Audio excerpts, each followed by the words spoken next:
अपने सपनों को कभी नहीं छोड़े। एक बार की बात है, एक गरीब औरत थी जिसका नाम आयशा था। वह एक छोटे से गांव में अपने माता पिता और छोटे भाई बहनों के साथ रहती थी। उसके पिता एक किसान थे, लेकिन खेत बहुत उपजाऊ नहीं था और वे अक्सर किसी तरह का गुजारा करते थे। आयशा एक बुद्धिमान और जिज्ञासु लड़की थी।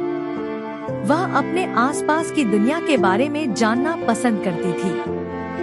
वह एक वैज्ञानिक बनने का सपना देखती थी, लेकिन वह जानती थी कि अपने परिवार की वित्तीय स्थिति के कारण उसे अपना लक्ष्य हासिल करना मुश्किल होगा। एक दिन आयशा के पिता बीमार पड़ गए। वह काम करने में असमर्थ थे और परिवार की आय और भी कम हो गई।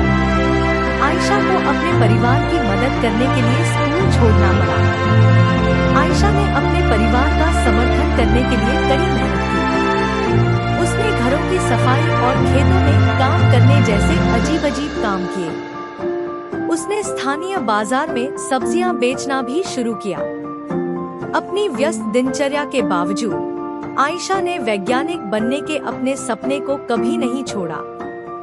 वह देर रात तक पढ़ाई करती थी और स्थानीय पुस्तकालय से किताबें उधार लेती थी। उसने घर पर भी अपने स्वयं के प्रयोग करना शुरू कर दिया।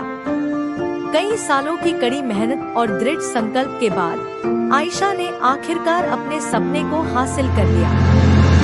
वह विश्वविद्यालय में दाखिला लिया और वैज्ञानिक